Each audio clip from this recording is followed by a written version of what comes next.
Welcome, everyone. My name is Gloria Matera. Currently, I'm the co-chair of the Green Party of New York State and representative from my state to the National Green Party. I've been a candidate before. I've worked on campaigns, recently deputy campaign manager for Stein campaign. I've worked in public health in this city for over 20 years, so I've had a big reality check. Today we're going to hear from 4 speakers. I'm going to tell you who they are quickly, and then they will, in the order in which they will speak, so people know that.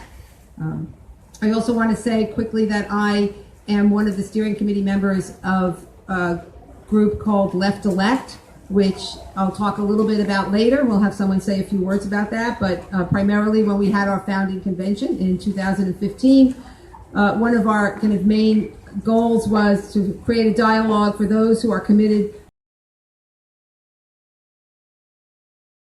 to left electoral system. Our speakers, in order are they coming up? It will be, sorry, I need my glasses for this.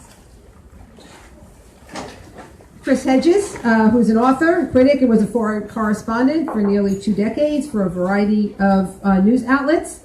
His most recent book, Wages of Rebellion, The Moral Imperative of Revolt, will fit in very well here. And he writes online column for Truth Dig. After Chris, we will have Medea Benjamin, the co-founder of the women-led peace group Code Pink and the co-founder of the human rights group Global Exchange. And just to put a plug in for Medea's newest book, Saudi Arabia, Kingdom of the Unjust, Behind the U.S.-Saudi Connection. Then Dr. Jill Stein, who recently was the 2016 Green Party presidential candidate, also the candidate in 2012, a physician and an environmental activist for many years. And then joining us right after she finishes another panel for our 4th speaker will be Margaret Kimberly. Margaret's Freedom Rider column appears weekly in Black Agenda Report and is widely reprinted elsewhere. She maintains a frequently updated blog as well at http:/freedomrider.blogspot.com. So I'm going to turn it over to Chris.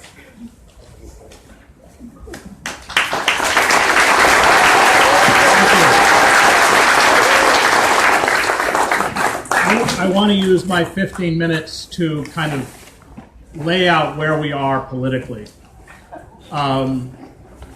Trump is the symptom. He is not the disease.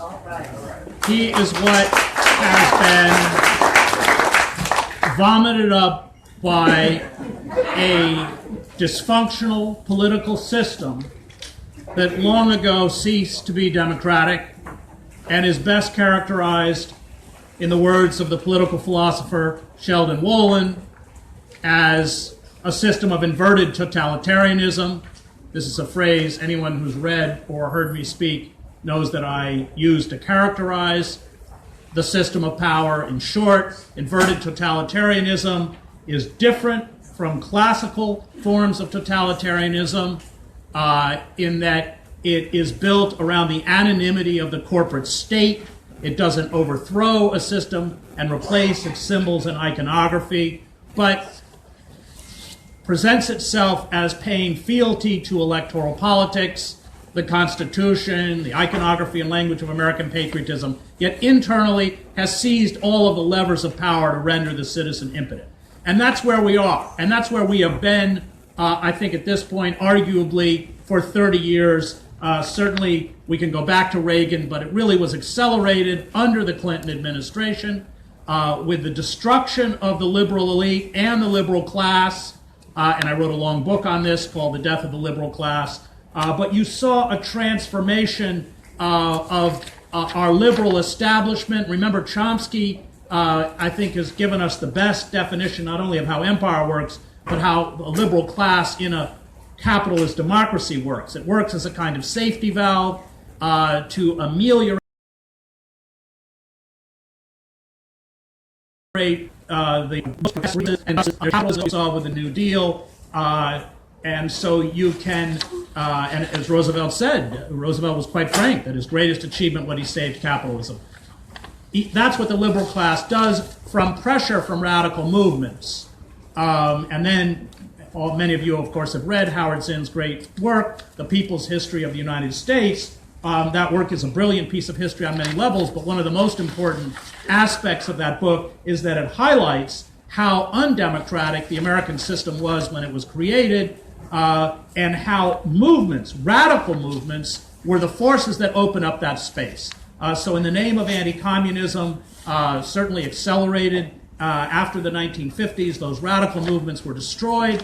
The fact that within the Democratic Party, and I would even have to call out Bernie Sanders, no one will challenge the military state. Seymour Melman at Columbia, another great scholar, he's an economist, read his books on what the military establishment has done to the domestic economy and to the state. One of the many examples he cites is that, for instance, New York City several years ago wanted to buy subway cars. Nobody makes subway cars because they're all making tanks, because your cost overruns are covered. They had to buy them from Japan. And so nobody will confront that military complex, which at the end of empire, we are certainly at the end of empire. I studied classics at Harvard, and it resonates. I mean, Trump is Commodus, if anybody knows the end of empire. The guy who had no interest in governing and whose vanity and ego, he's the one who would fix fights in the arena. I mean, just completely out of Trump. They strangled him in his bath eventually.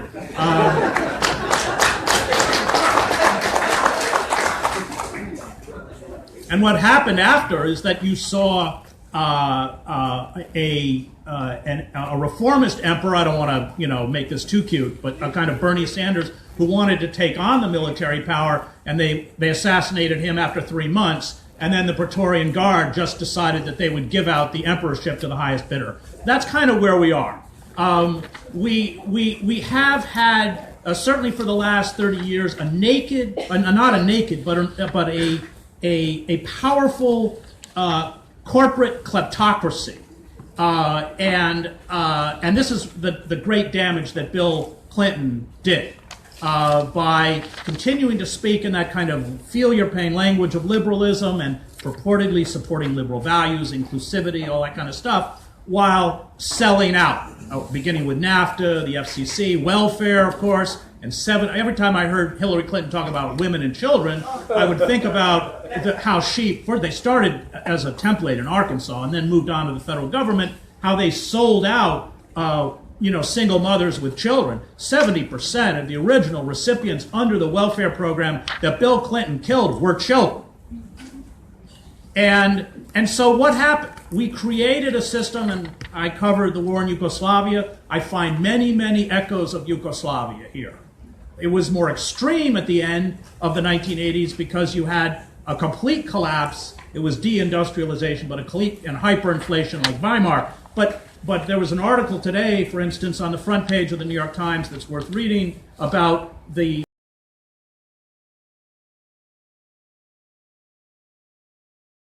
violent alt-right, alt-nights in these groups. And just to see from these two people were killed and the third was seriously wounded in this hate crime. But I don't take this lightly because I watched exactly the same thing happen in Yugoslavia. Most Yugoslavs did not want their country to be rent apart by violent conflict. But what happens is that the longer paralysis continues, and that's essentially what we're in. We're in a state of stasis. There's no movement, and the deep state has crippled even Trump. I have obviously find Trump as repugnant, and he's like something coughed up out of the Grand Guignol. But the whole kind of framing of this as that he's a stooge of Russia, or that Russia was the one that spun the elections, is an absurdity when you think about it, when you parse it.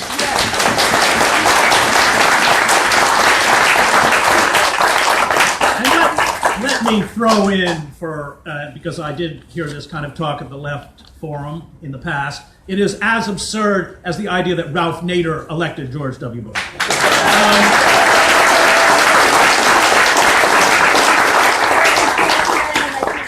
So look at what they're saying. And of course, it's just the media is just bombarding you from the repugnant Rachel Maddow on down. The idea that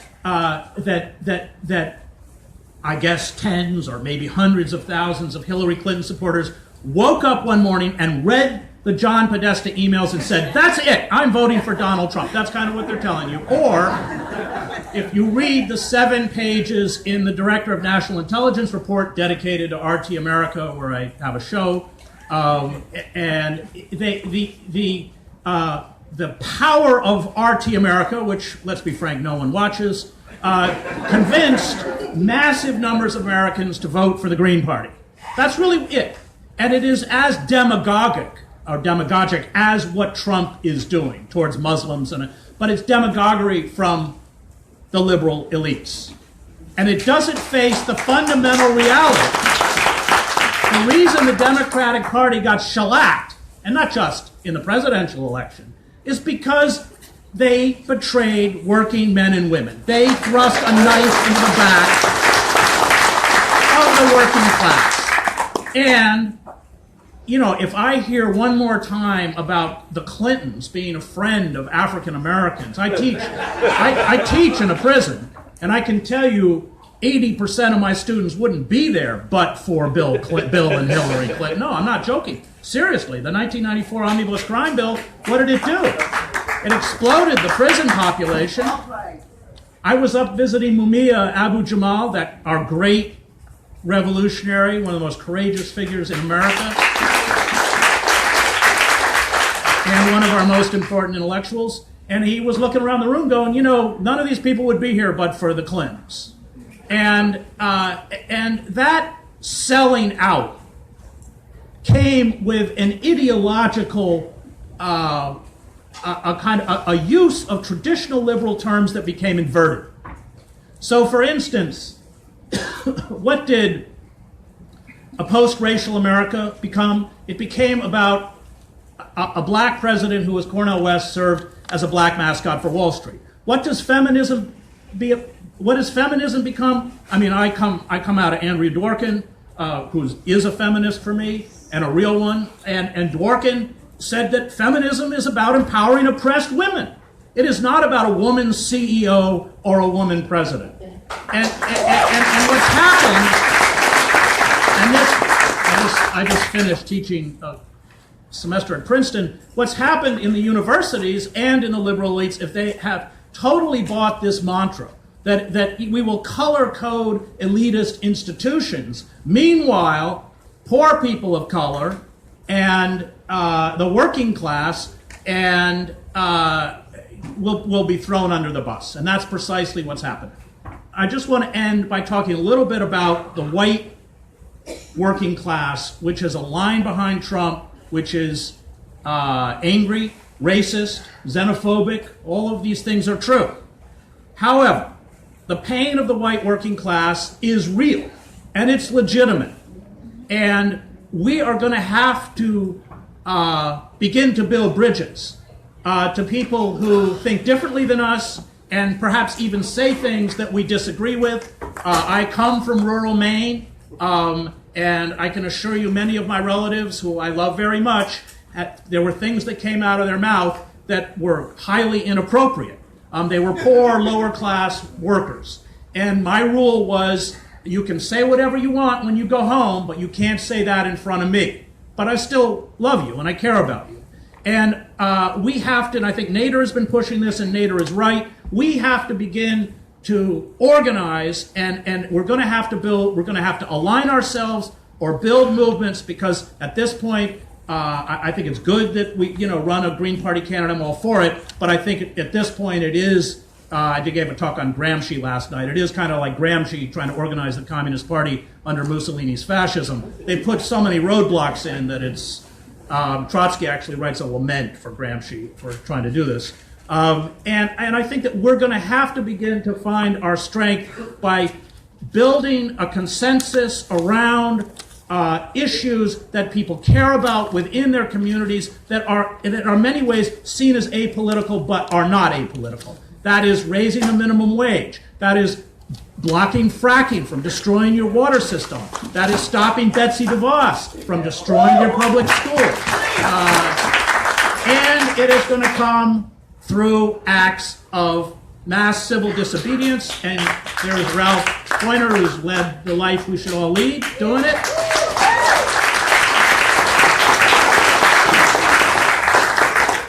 I don't think you ever got arrested for resisting arrest. I think you got arrested for assaulting police officers. Am I right about that, Ralph? Not the same thing. Don't believe that. That guy was a boxer in Pittsburgh. So, but I think that's it. And I you know, they're going to get nasty and they're going to get rough because the Democratic Party is not going to change. They are wedded. Schumer.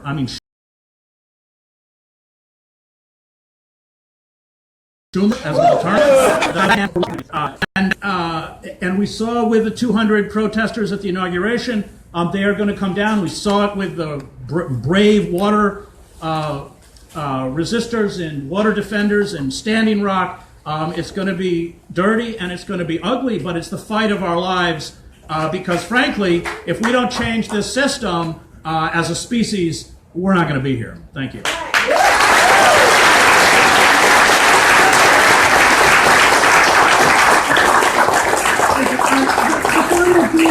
I'd just like to say that I'd like us all to practice comradeship and community. So one will be, because there are so many people in this room, if you will have a question or a comment for any of the panelists, please write it down. I'm going to ask my Green Party comrades, Jack Baldwin in the back, and Linda Thompson right here in the front, in addition to me, for you to pass it down or help people pass it down. And I will also say, look around the room. If there are comrades in this room that look like they need a seat but they don't have one, please offer it to them.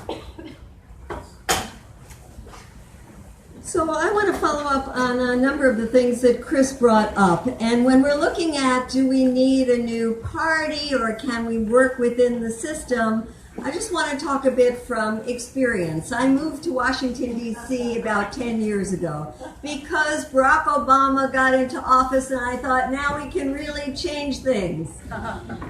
Laughter. And a lot of us have tried really hard, and certainly there were some things that changed. On the international level, I think a great win was the Iran nuclear deal. And that's something that we should really be fighting hard to keep in place. On the international level, there was also the opening with Cuba, which is something that was decades in coming too late, but came finally, not enough. But for the most part, it was business as usual. And for the work that I was doing, it was so disheartening to see the way that the Democrats worked so hard to prop up the empire. When you did, I wrote this book recently on Saudi Arabia because, you know why I did it actually? Because every year I would go out to AIPAC, the Israel lobby, and we would be out there fighting with these people going into AIPAC, literally getting beaten up every single year by the people going into AIPAC, and the police would never protect us. I'm Jewish, so other Jewish people going into AIPAC would say, why don't you do something about those Arab regimes? Why are you always picking on Israel?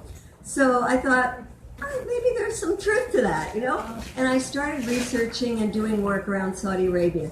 And it was amazing to me to find that not only has the U.S. since the 1930s, the time that the Saudi Empire was created, been supporting this regime, but it was really under Obama that they became the #1 purchaser of U.S. weapons.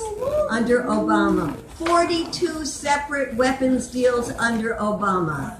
Did the Republicans say, oh, why are we giving to this horrible, Arab, Wahhabist, intolerant, misogynist regime that's spreading terrorism around the world? No, they were all for weapons sales. Did the progressive Democrats stand up and say, why are we giving to this misogynist, intolerant, blah, blah, blah? Not at all. And so you saw both parties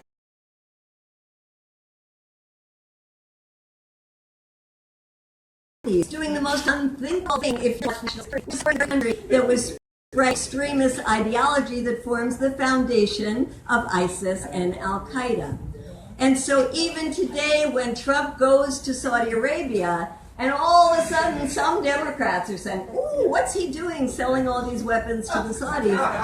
The majority of them in Congress, they have the right 30 days after weapons deal is announced to stand up and say no to that deal. You know how hard it is for us to get even the majority of the progressive caucus in Congress to say no to weapon sales to Saudi Arabia, because not only is it supporting this repressive regime internally, but because they're using the weapons to decimate the people of Yemen.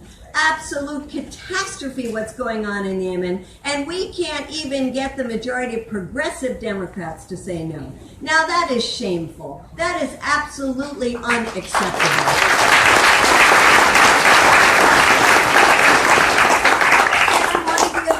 Example, and I see my comrade here, Ariel Gold from Code Pink, who does our Israel-Palestine work, because she is braving going into Congress to try to get them to do the simplest thing that you can imagine. There's the whole thing, progressive and everything but Palestine. Well, you can't find people in Congress who are good on Palestine. And she had to work from October of last year until May to get one person in Congress to stand up and say they would initiate a letter. It's just a letter. It's not even a bill, saying that the Gandhi of Palestine, Issa Amro, known as the Gandhi of Palestine because he is supportive and definitive about using non-violent tactics. He has been given awards around the world. He's recognized by the European Union. He's brought here actually by the State Department.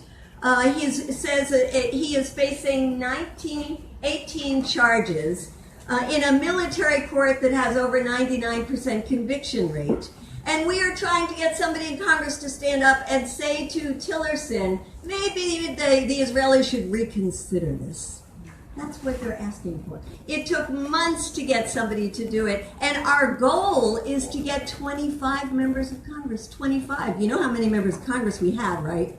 435. We want to get just 25 to sign on to this letter. And that will be an incredible victory if we get those 25. That's how pathetic it is. That's how horrible it is. That's how awful these Democrats are. And so, of course, we need a new party. Of course we need a new party. Now, the question and the discussion, I think, is what is that party? Is it the Green Party? And we certainly have a fabulous representative of the Green Party right here. Is it another party, a new party? Is it a coalition of parties? I don't know. I think it's an important discussion to have. But when I look at Europe and I look at other places around the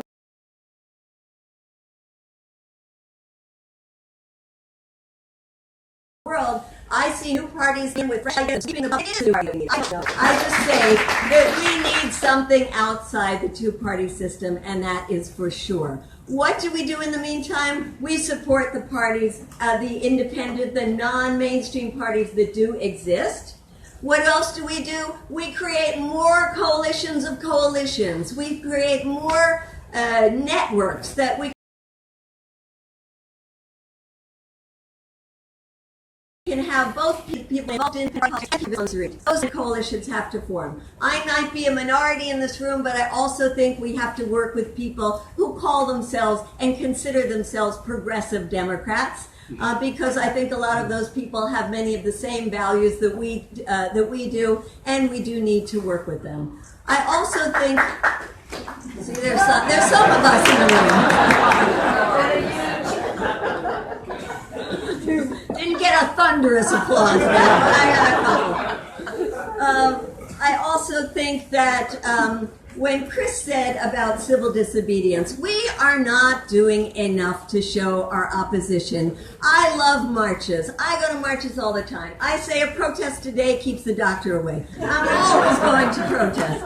But let me tell you, walking around on a Saturday and a Sunday in a circle, coming back to the same place you started when everything else is closed, that's really not like super impactful. So I would much rather see 100 people going into Congress and doing a sit-in in the lobby of the Hart Building and taking it over that building. So raise your hand if you have done civil disobedience for justice here in this room. So that should be everybody. And I would say now under Trump, it has to be all of us in this room and a whole lot more. Final points I want to make.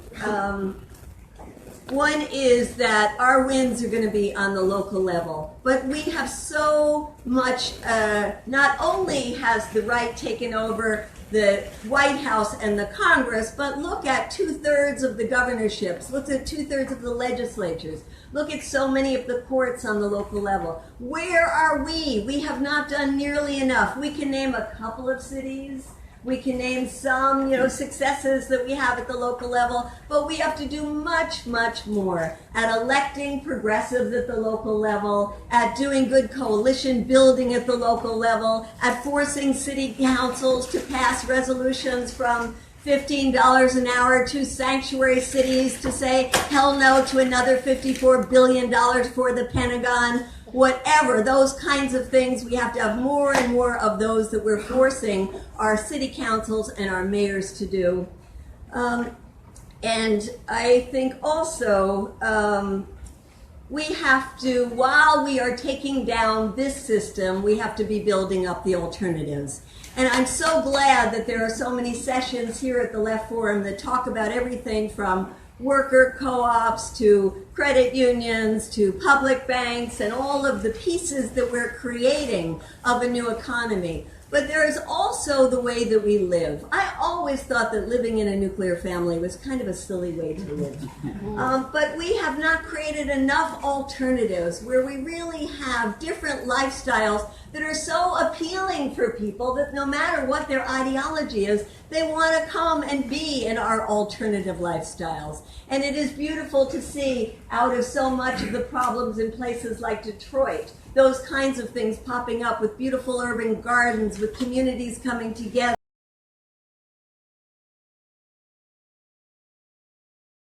I'm spending more time like kids in gentrification and has turned it into a farm. And it's a beautiful, beautiful place to be and feel part of community. So we need these kind of things to keep us together, what we at Cold Pink call the local peace economy. And finally, what I want to say is that it sometimes gets very hard working in the left because it feels sometimes like a circular firing squad. And we are constantly backbiting each other. We are constantly saying that somebody is not politically correct enough or doesn't do this enough or whatever it is. You know what we need in our movement? We need a lot more kindness. We need a lot more gentleness. We need to be a lot more loving with each other, tolerant of each other. Chris said that he has relatives who are Trump supporters. I have lots of relatives who are Trump supporters. Every time I come to New York and stay with them, it's Trump supporters. I love them as well, and I work with them and I talk to them. But within even our non-Trump supporters, our community, we have to be much, much, much kinder to each other. So those are my final words. It's with love and with kindness that we will build a much stronger movement. Thank you.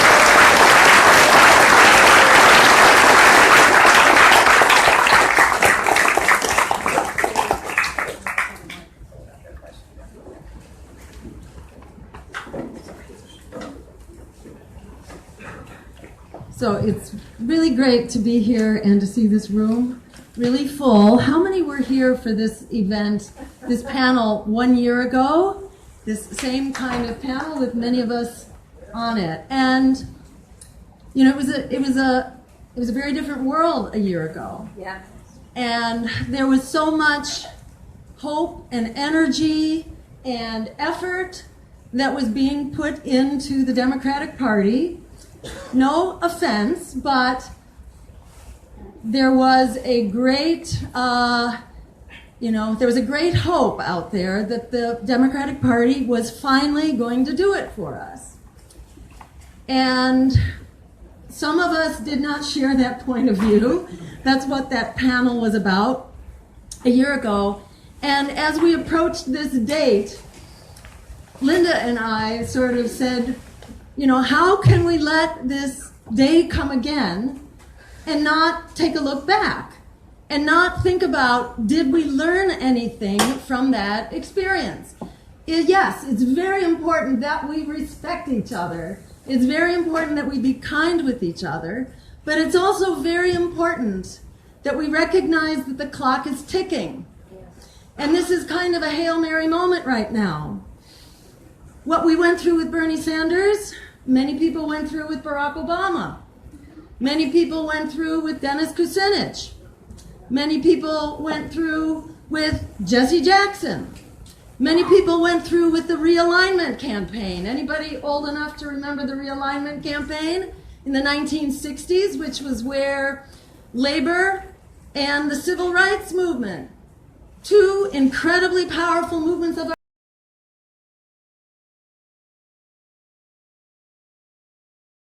our time, focus, energy, and create a social democratic type Democratic Party. And you know what floundered? What that movement floundered on? The war in Vietnam. Because if you were not a supporter of the war in Vietnam, you did not have the credibility to actually critique the Democratic Party. So here we are with fascism rising up a lot of places, very much in response to the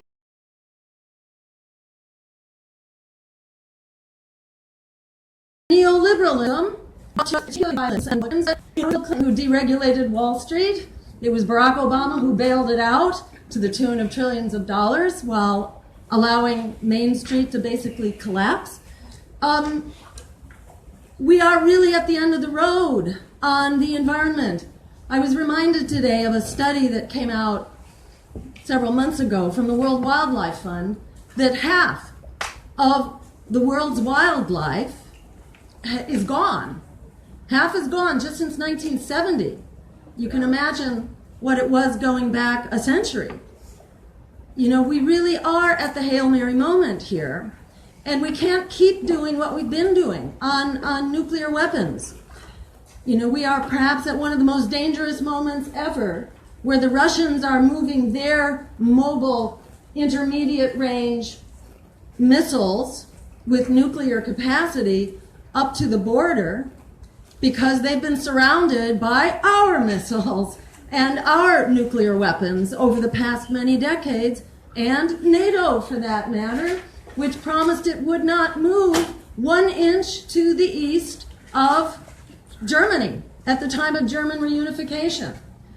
And the Russians, as you may remember from your history, have been invaded a few times, lost, you know, just a staggering number of people with the invasion of the Germans and from Napoleon before that. So the Russians get a little bit defensive about being surrounded by missiles and nuclear warheads. And here we are, you know, in the midst of a new, a new neo-McCarthyism, a new Red Scare, a new Russia baiting. What do we hear constantly out of Rachel Maddow and MSNBC? How the Russians are responsible for basically all the evils of the world. And, you know, this is not to say that the Russians are the good guys in white hats. You know, hardly. But rather that we are making a beeline here towards oblivion, including with our nuclear weapons.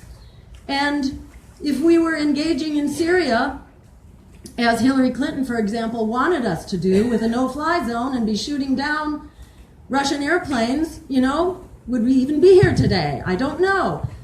Trump is horrific. And right now I am being misquoted all over the place by MSNBC. I don't know if anybody's seeing these tweets and Rachel Maddow's ravings. But, you know, I am being said to be responsible, actually, for all of this.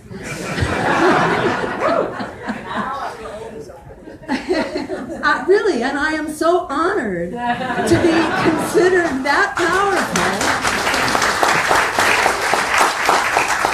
At least you're finally getting some news coverage. Well, you're not kidding. And in fact, I now have an invitation to go on to CNN and defend myself tomorrow night. So finally, I get to shout back.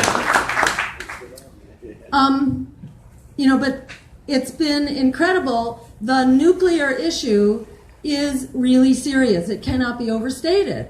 And, that nuclear clock is like 2 minutes, a minute now. According to the Soviet Union, we are at the most dangerous nuclear moment ever. And again, on climate, Jim Hansen, the foremost climate scientist probably in the world, who has never been wrong yet, is saying that it could be as soon as 2060. Got that? Not a century from now, not 1,000 years from now, but as soon as 2060. Not 2 feet of sea level rise, but 10, 20, or 30 feet of sea level rise at the rate that the ice sheets are collapsing. So, in my view, Donald Trump is not the one to be afraid of, nor is Rachel Maddow and MSNBC, or Hillary Clinton for that matter. What we have to be afraid of is not standing up and taking our destiny back into our own hands, because we are the only ones who will save us. And I think in the same way you can say kindly and gently to a friend who is trapped in an abusive personal relationship that we got a problem here with the Democratic Party. And that this faith in the Democratic Party, the defense of the Democratic Party, is really contrary to a reality check.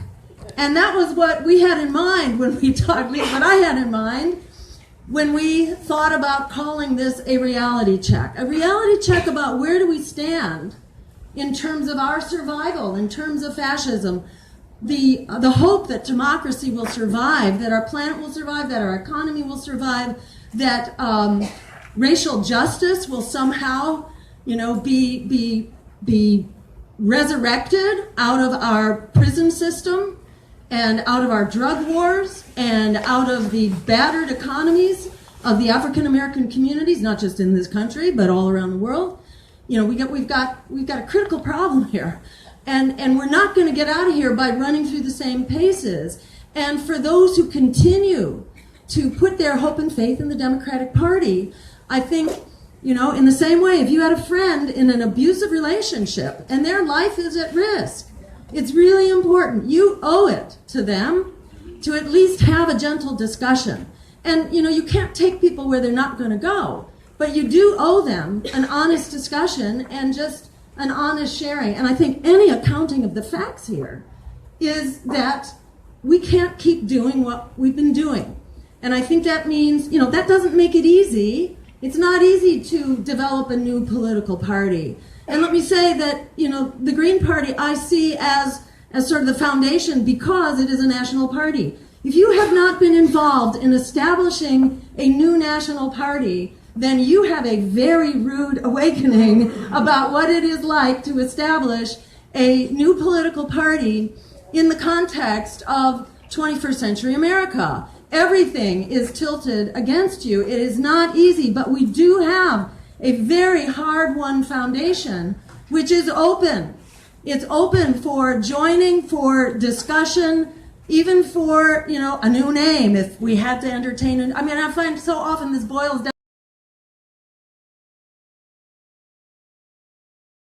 the name, because I'd say 5 years that our agendas have come together. We've been working together with the other socialist, progressive, peace and freedom parties, and it's hard to find the difference in terms of our agendas. There may be small differences about strategy and tactics, but those get smaller by the day.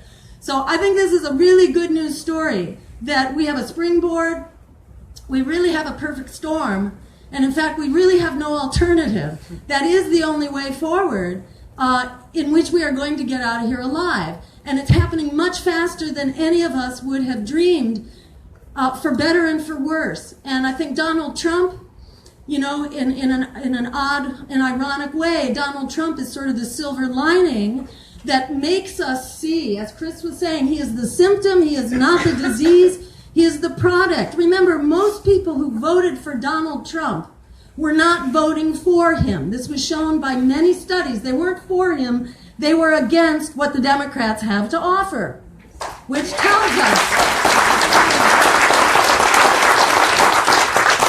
more of the neoliberal agenda. And we saw, both by the sabotage of Bernie Sanders, we saw by what happened at the DNC, where the reform agenda was beaten back. The ban on corporate funding was defeated, where Keith Ellison was defeated because Barack Obama created a candidate to oppose him and to push him back. And then, if that wasn't enough, then the California Democratic Party, like 3 weeks ago, also defeated their progressive reform candidate in the one state that really had the best organized progressive movement within the Democratic Party.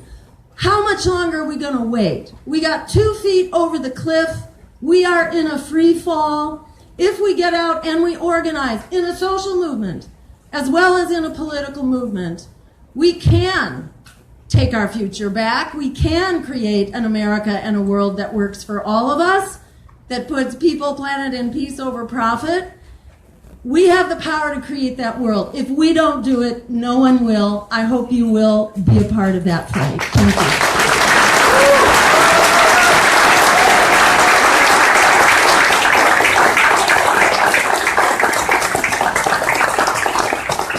So with perfect timing, Margaret Kimberly has joined us. I'm going to remind people to please pass your questions and comments down to me, up to Jack there, down to Linda. Ask people to pass it down for you. We really appreciate that.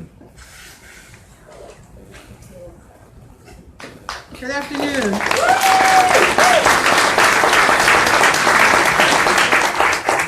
Thank you all so much for being here. This is an interesting time, if nothing else. We're living in a time of great contradiction.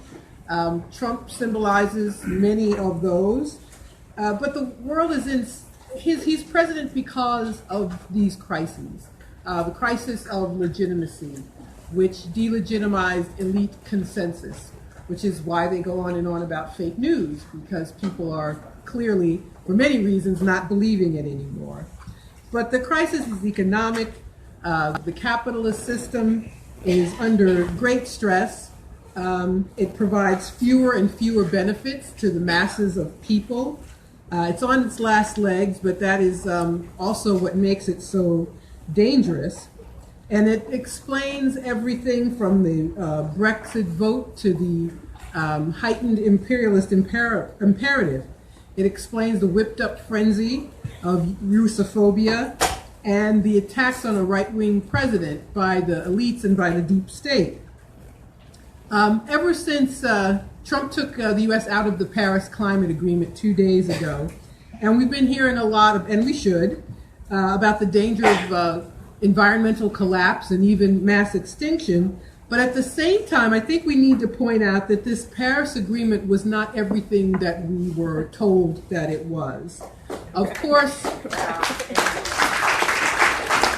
I don't agree with Trump that climate change is a hoax. I don't think having a green economy is going to hurt the economy or hurt workers. But it's also true that the accord was a ruse by which the rich countries gave the appearance of doing something about climate change when they were not. Just to mention just one problematic aspect of the agreement, it actually permitted the world temperature to rise even more. So here we are, we're trying to escape all the traps and all the contradictions that go along with them. The political trap that we live with here in the United States is this two-party duopoly of the Republicans and the Democrats. And what we have in essence is one far-right party and one center-right party. And the system is set up to exclude third parties or to relegate them to irrelevancy or even spoiler status. I personally know people who want to vote green, but they were afraid to. But these people, they don't need convincing. They know the Democrats do very little on our behalf. For black voters, the choices are particularly stark. We're in this trap within a trap because our system always has historically, one party is the party for white people. And for the past 50 years, that's been Republicans. So we're very risk averse. So much so that most black people would not think about supporting Bernie Sanders. There was a fairly large cohort of younger people, younger generations were more willing. But in general, and I don't believe that's because people hated him or anything, there was just this fear to stick with the tried and true and defeat the Republicans, which didn't happen anyway. But so here we are. So what do we do on the left at this moment? But I not to oversimplify, because this is all very complicated and difficult, but I think it's important just to be on the left. No prefixes. People want to be alt-left. Somebody told me about pop left. I'm like, just left. Just leave it alone. Did I do that? Someone leaning against the light, maybe? Dimmer switch? Yeah, open the door so you can see. What about the other side? The Russians did it. It's a very dramatic. But now we have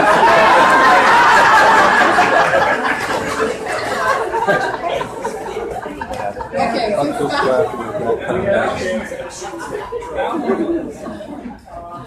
what a dramatic moment for me.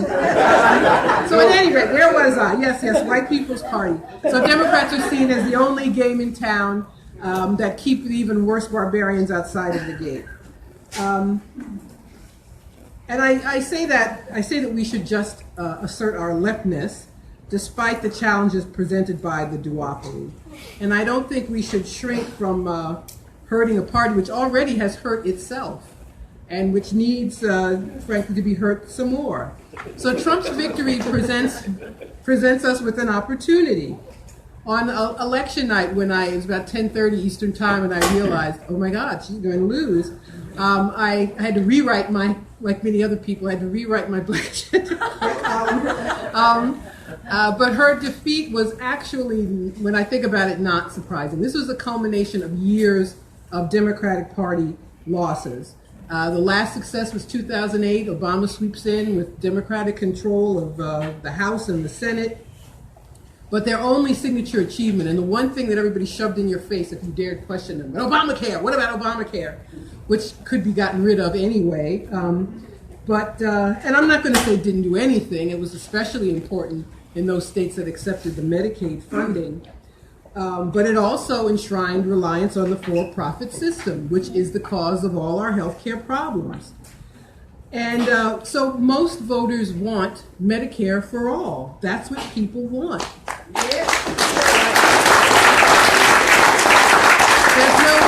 There's no mystery to how the Democrats can win again. Raise the minimum wage. They raised it, they controlled everything. It could have been what they wanted it to be. And they raised it 70 cents an hour, I believe it was. Card check. Does anybody remember card check? Well, if you don't remember, it's okay because it didn't happen. And so the last victory was Obama's re-election, and they've gone on to lose more and more and more across the country. And it's clear that their only plan is to win the presidency and cut deals with Republicans.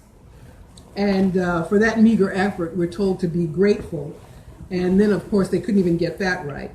So when and inevitably we are, always, asked about lesser evilism.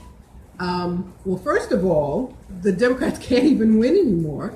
So it's hard to be the lesser evil when you can't even get into office and do a little bit.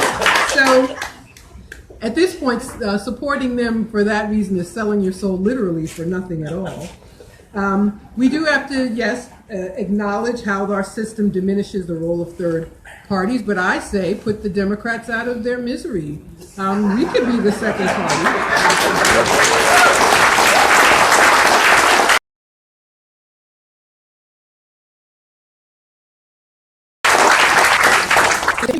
And they provide the illusion of working on our behalf. So, but here we are since November, and they're not going quietly. There's been very little discussion of the analysis of Trump's victory.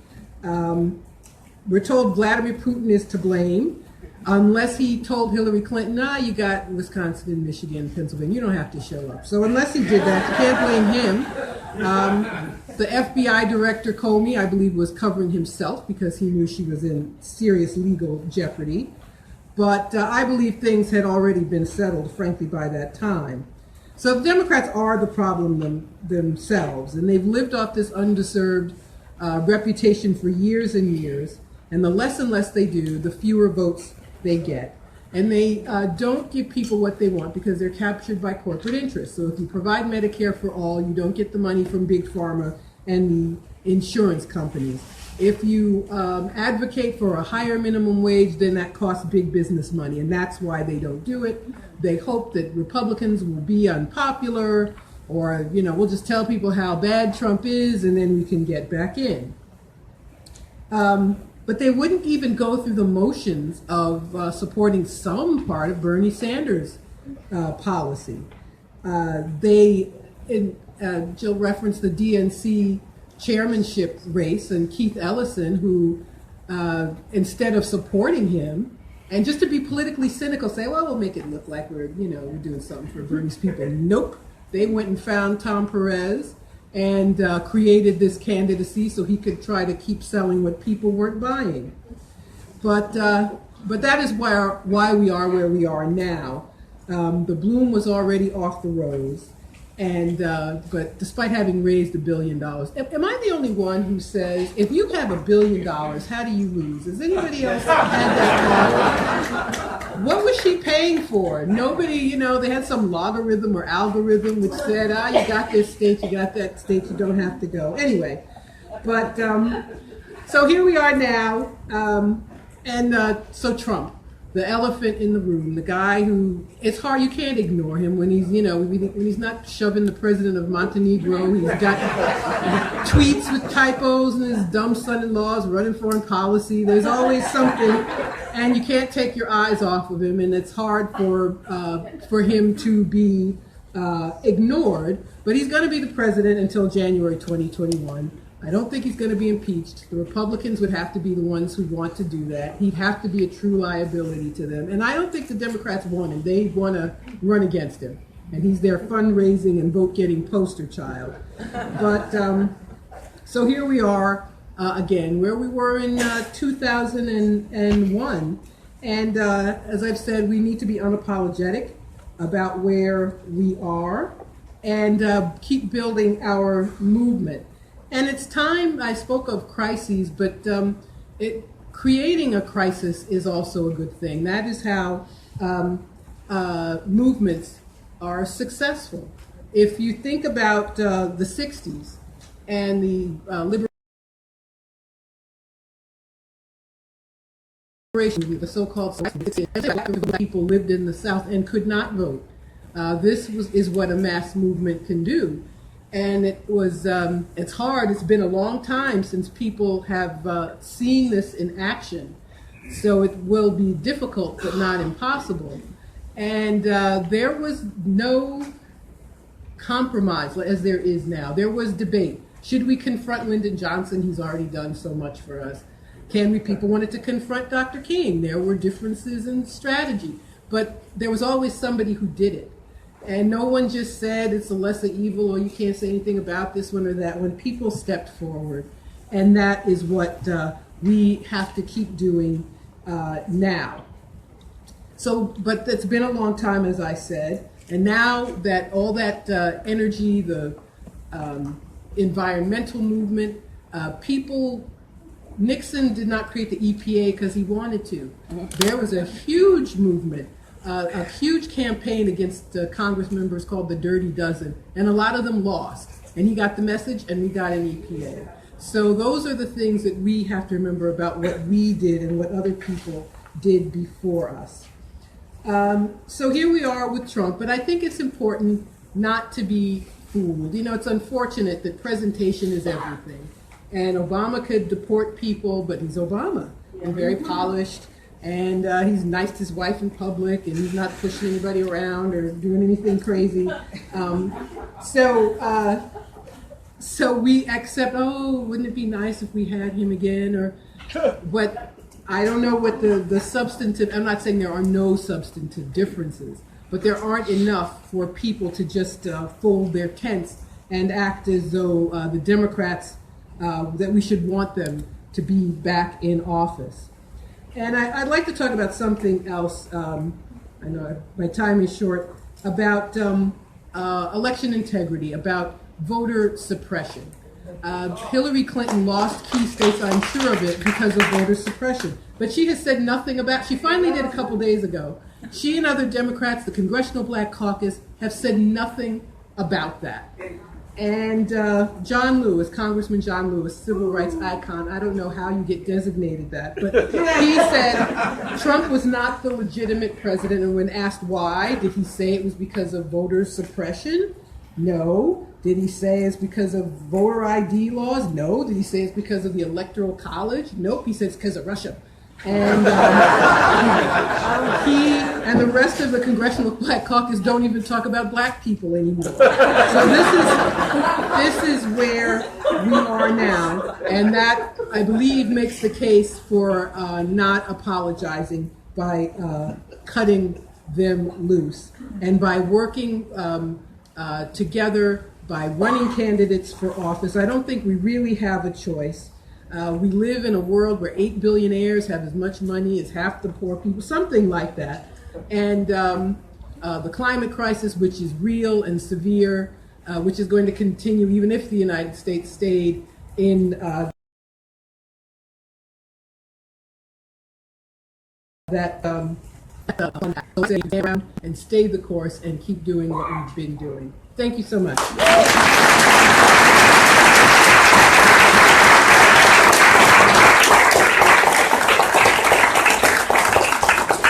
Thanks to our panelists. We'll hear a little bit more from them before we end. But while you're passing your questions down, Linda Thompson's just going to take a minute to tell you a little bit about Left to Left. Good afternoon, everyone. I want to start by taking a little poll. How many people here would like a third mass working class party? Okay. Okay. Now, second question. How many people are actively trying to build one? Okay, that's about a quarter of the people who want it. You're not the only ones who want one. Years ago, there was an AARP poll which said, incredibly, that about 70% of people in the United States want a third party. And yet here we are without one. And there's a reason for that.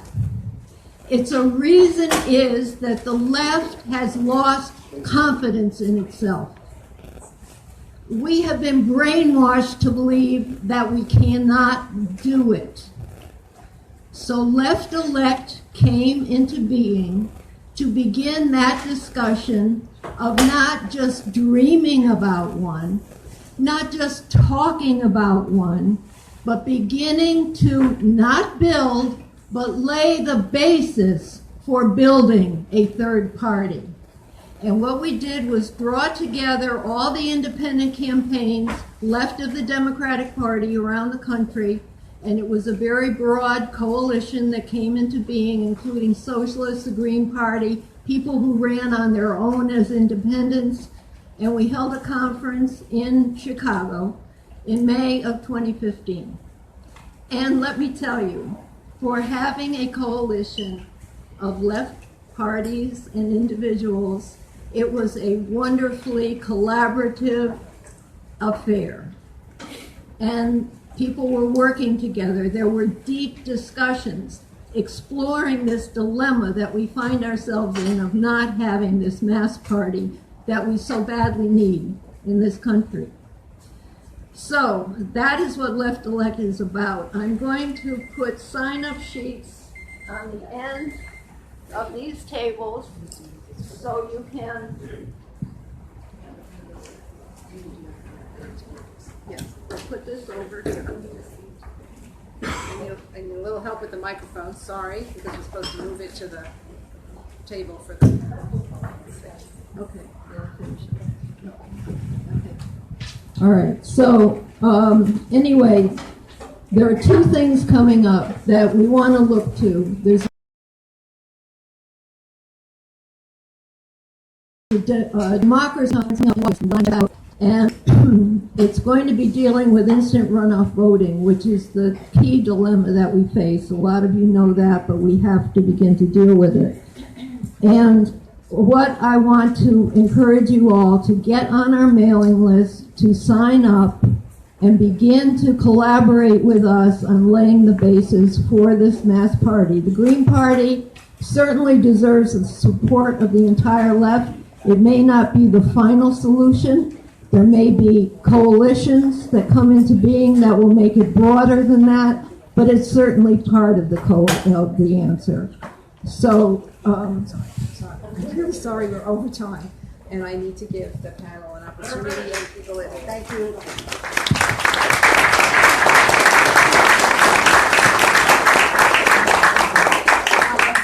Pass the sign-ups that Linda put out here around the room. I have not read these questions before, so I'm just going to try and pick them and read them. So.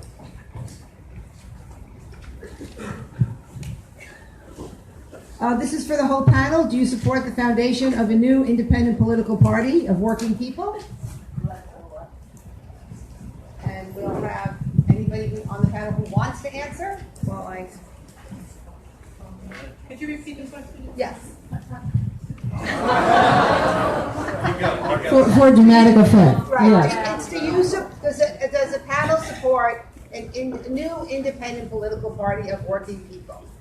That's something we talked a lot about in Left Forum for many years. We definitely need a new force, and I think we have the basis for building that out of our current formations. And I think the reality is that the Green Party has a national base, and we have other strong socialist and left parties that have local bases, and I don't think the name of the game here is throwing it out like we need something new. Let's forget about everything we've done till now, because there is a myth out there that there's some fatal flaw in our existing work. That fatal flaw is the system, this very toxic system, which will poison any opponent, any opposition party or opposition force. We will all be dragged through the mud. We will all be smeared. We will all be natorized and all the rest. So this is not about disavowing the progress that's been very hard won. It's about recognizing we need to get out of the corporate-controlled tools of oligarchy, and we need to get together among the independent, non-corporate political parties that are of, by, and for the people. When we put that together, that will be unstoppable. I would just say that a party is not a club.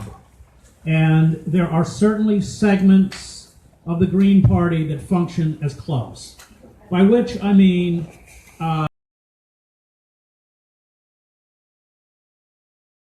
you have, and I've seen them, that are top down.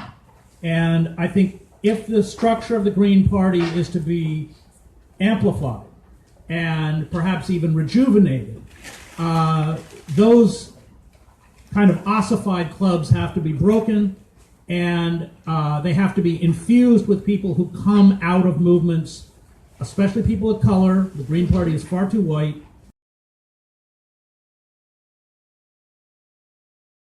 And people.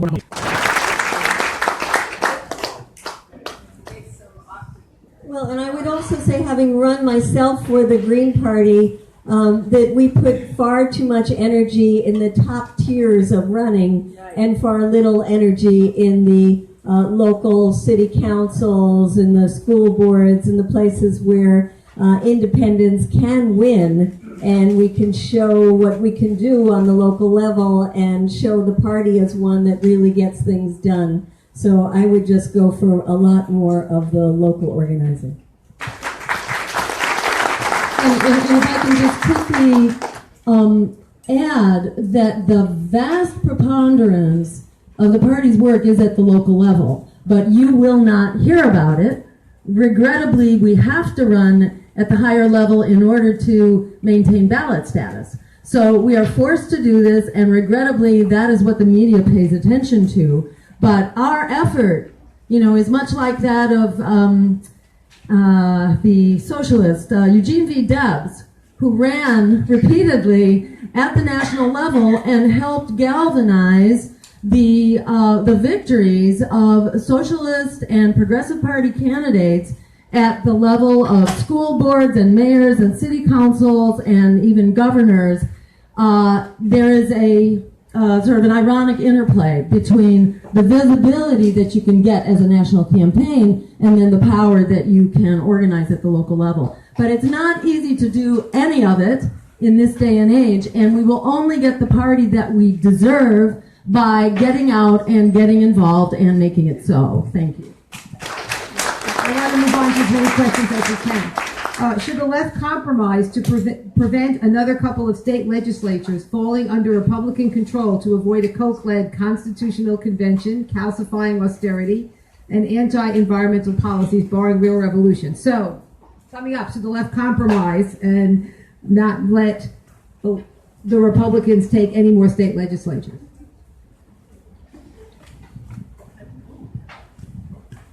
I'm not sure how the left compromising has anything to do with that. The Democrats are the ones with the money.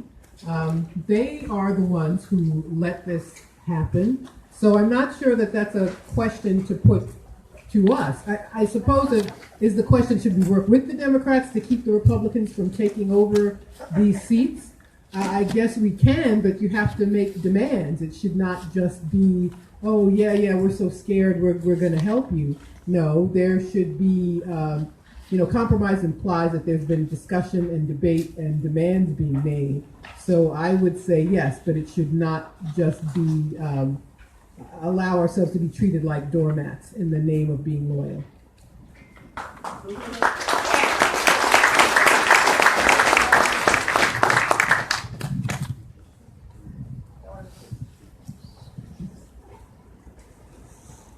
And Margaret, here's a question for you. How do you know Hillary Clinton lost the election when exit polls show she won in swing states with electronically counted black votes?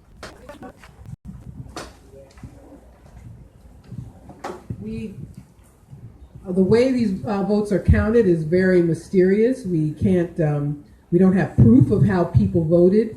The exit polls are not themselves proof, so we can't be certain. But we are certain that people are being kept from the polls.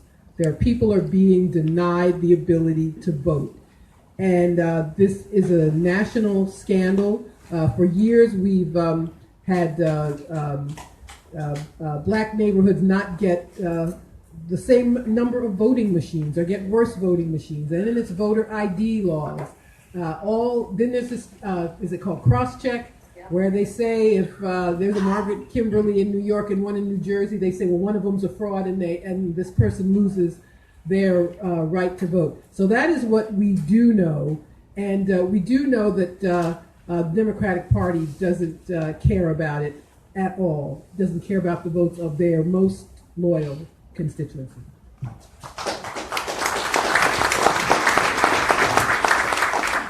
There was an effort to recount the vote and ask that question specifically, and the answer we got to that effort to recount that vote was, don't you dare, how dare you even raise the question.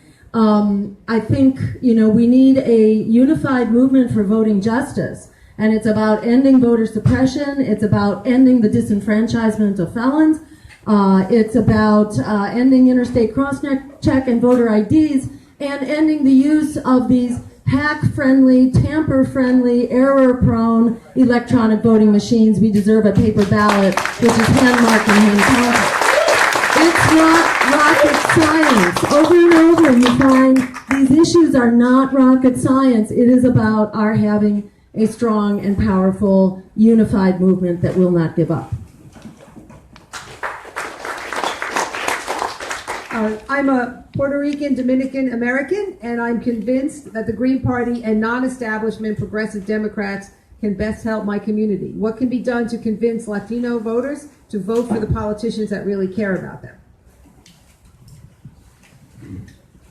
Well, it's quite remarkable how much the Democratic politicians kept talking to people in the immigrant rights movement under Obama and just said, give it a little more time, give us a little more time, a little more time. In the meantime, he deported over 2 million people. So I think it started to become very evident to leaders in the immigrant rights movement that Obama and the Democrats were not their friends. Now suddenly when it's Trump in office, they act like they are the great supporters of the immigrant community. But I think a lot of the leadership of the immigrant community knows better from having experienced for so many years what happened before Trump, and are really with us in wanting something new and different.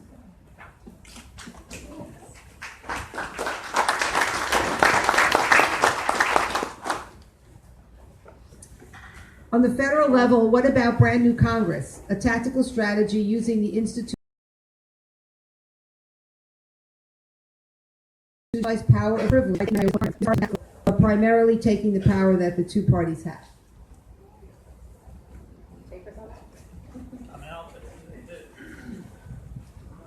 It doesn't work like that because the primaries are fixed. You saw it with Sanders. For instance, by the way, the taxpayers pay for the primaries. We pay for them, and then these two blood-sucking parties run them. And so what do? They deny, the Democratic Party will deny independents from voting in certain primaries, which of course swung it to Clinton. We're of course just beginning from the whole dark money, corporate money. She would have never been the candidate without that money. And then they do things like steal the Nevada caucus. I think it's pretty clear that was stolen from Sanders. So this would begin with a presumption that somehow the primary process was fair, and it's rigged.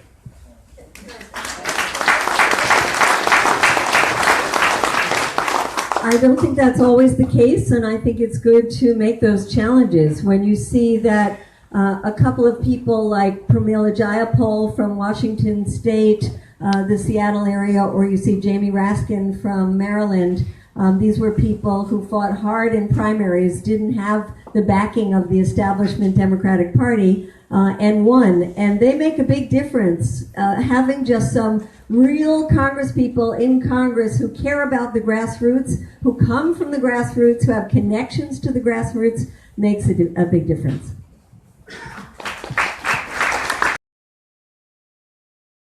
About using the primary system, so I'm going to kind of paraphrase it.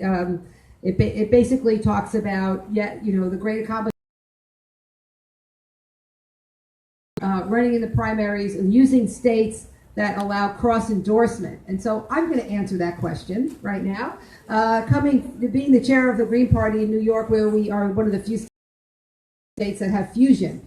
Fusion, as Howie Hawkins would say, breeds confusion. Using fusion in just a very small states basically decreases the voter choice. And as we know, there are fake parties here in New York. I don't know if any other states can claim that, but I would say that that is not really a tactic to show any independent political power. I offer if the other panelists have anything to say about that, but it's kind of dear to my heart, so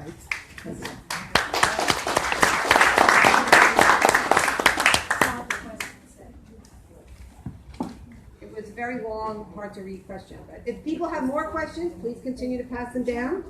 Is it possible to have a third party to take power in our current winner-take-all?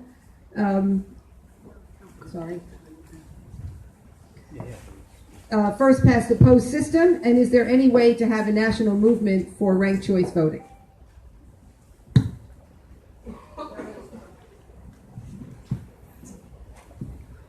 So, I think it is, the prospects of taking power are far greater at the local level. And I think it makes most sense to focus most efforts there at the local level. What's happening in Maine right now is very instructive.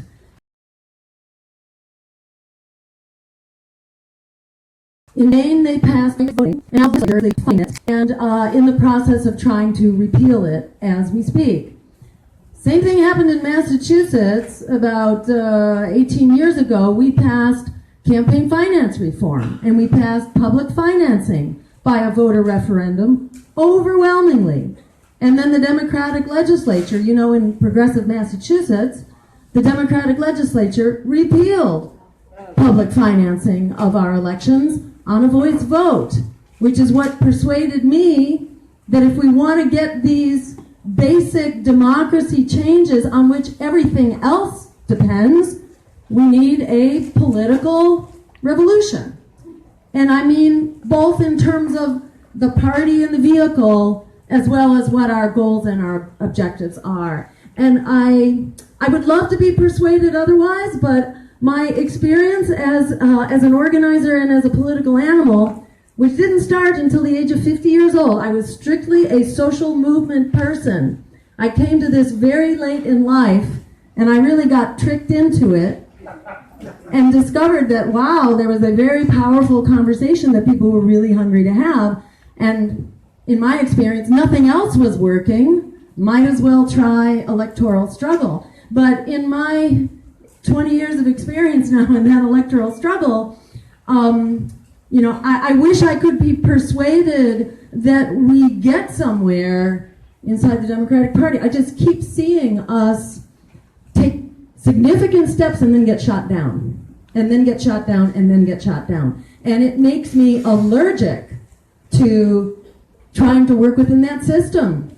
And it makes me very impatient and to say, we're out of time, folks. This is it. We're out of time. It's the Hail Mary moment now. We got to go for the gold. We got to do what we want to do, and that's not just electorally. It means we also need to build towards the general strike, and we need to come together as multiple movements. We need to align our calendars so that we are all locking down. We are all going on boycott. We are all sitting in. We can have many forms of this general strike, and hopefully we'll persuade the transportation workers to be a part of it, which is what makes it powerful. But I think we need new tactics, and you know, we need to step it up, because we're making a beeline for oblivion right now, and we're going to decide whether there will be a future or not.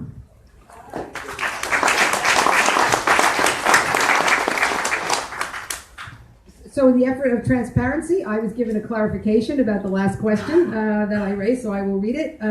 They meant to use the primary publicity and debate process to expose the election fraud, and then run as well, which I assume then you mean third party or Green Party, in the general election. So, but that's only in very few states, obviously, and if anybody wants to answer that question or have any comment about it. But it won't happen in New York, in the Green Party. We have a rule against that. Not true. The Green Party has a rule against cross-endorsing. I said it won't happen in New York in the Green Party, but it can happen. You can run in any major party primary, and as well in the general election, as long as there's no. Well, they're kind of like in the weeds board of election stuff around that. Yes. What does the political party do with electronic voter purges and electronic election theft, determining election outcomes? And do other progressive parties, I guess this was for Jill, agree in the need for transparent vote counts?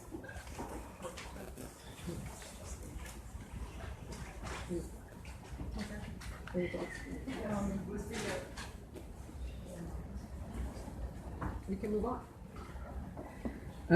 Okay, read the right, backed by corporations, is very close to being able to hold an Article 5 convention. How do we stop this? And if they are able to do it, our civil rights are gone.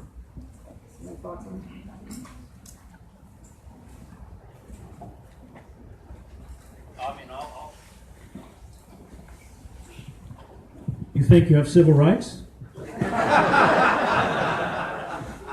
When the state watches you 24 hours a day,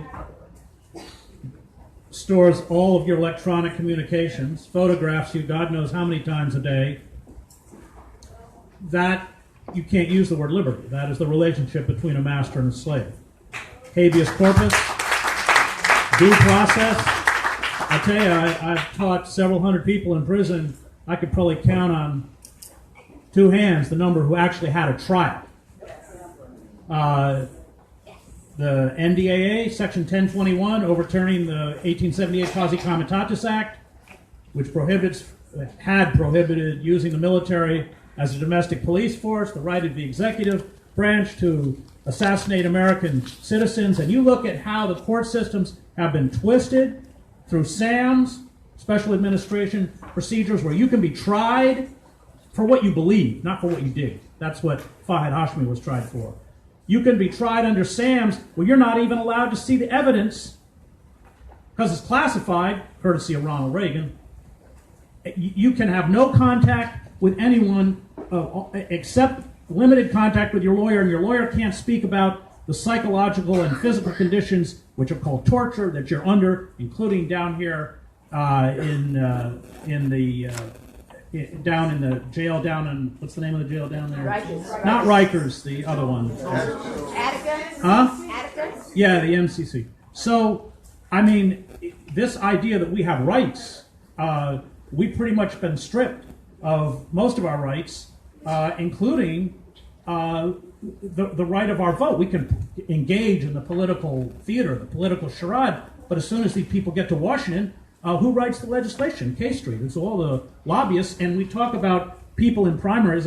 We're all friends with Dennis Kucinich. You know, Kucinich was not allowed to sit with the Democratic caucus. He was treated like a leper out there, and I was out there in front of the Cannon building when we were calling for impeachment of Bush.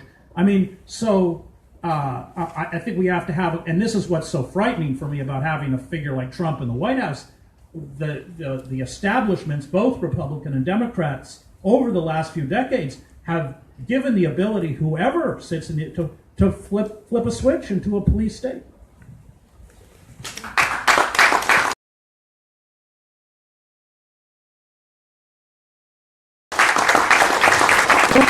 We have a lot more rights here than many people have in many other countries.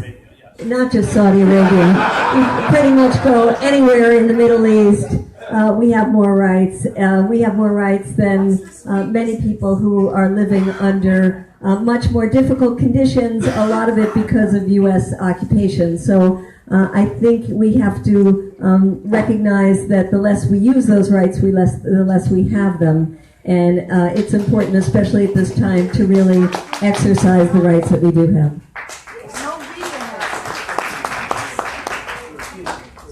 We're at the time where we were going to wrap up audience questions. I just want to check with the panel. Did you want to make closing remarks, or anybody feel?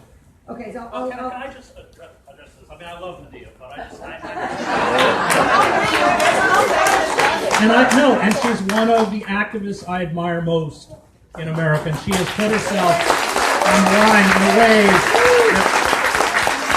that we should all emulate. No, I'm completely sincere. But the idea that we have rights, the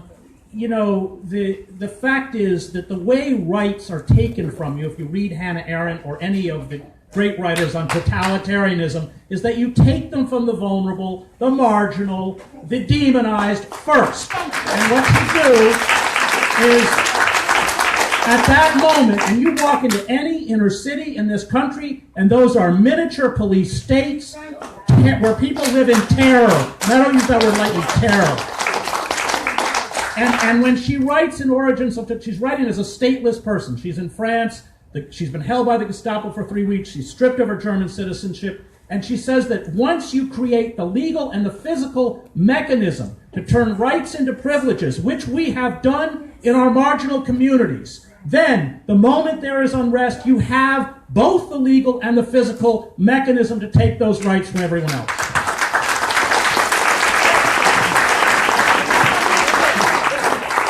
All the more reason for people who have privilege in the society, whether it's by the color of your skin or by your age, because getting older actually gives you a little more rights in vis-a-vis the police, more reason to use them.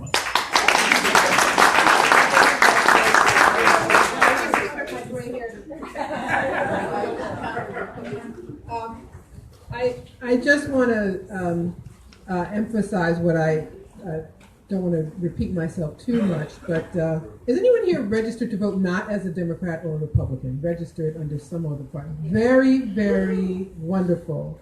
Thank you all very much. So I'm registered as a Green. I believe everybody should be. It took me a while though, because here in New York we have closed primaries, and unless you're at the party, you don't have any voice in the prime.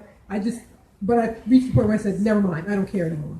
So I hope those of you who did not put your hands up change that very, very soon. Thanks.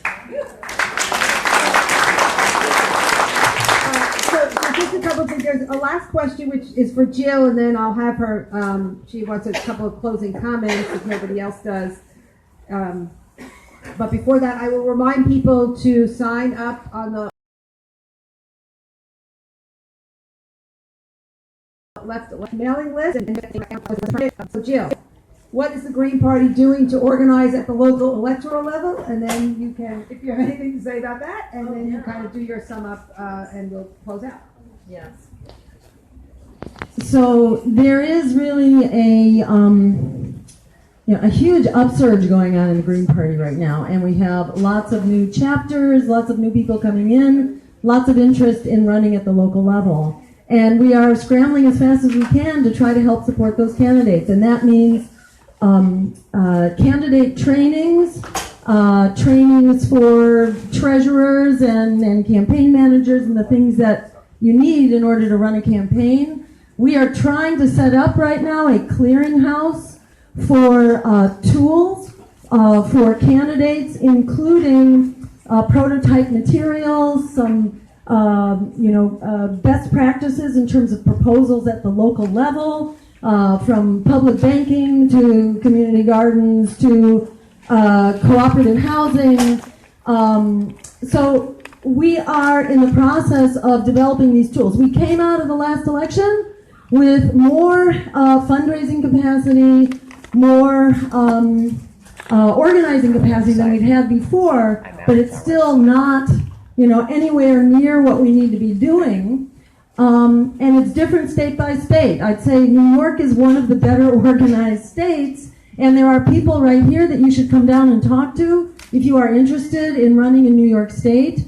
And I would say go to the Green Party's website, GPUS, or the Green Party, whatever state you're in, if you are interested in running for local office. We do have some basic tools and support that we can provide, including databases, help with fundraising, and so on. So just quickly, a couple closing comments. I think there's a lot of diversity of opinion here, and that's totally fine, and that's the way it should be. And I'll say as a Green, we don't just support establishing the Green Party, we support multi-party democracy. That's the only way to have real democracy.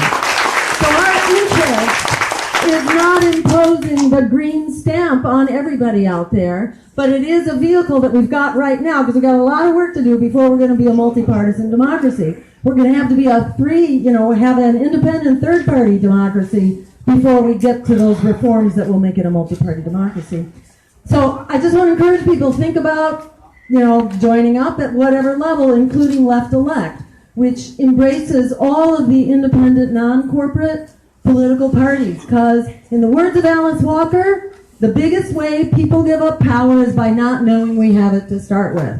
We've got it. Left Elect is about helping us claim that power. Anybody else? Closing comments? There's going to be a follow-up tomorrow morning, basically continuing the discussion, how we can better work together, how we can collaborate. And it's going to be session 5, and the theme there is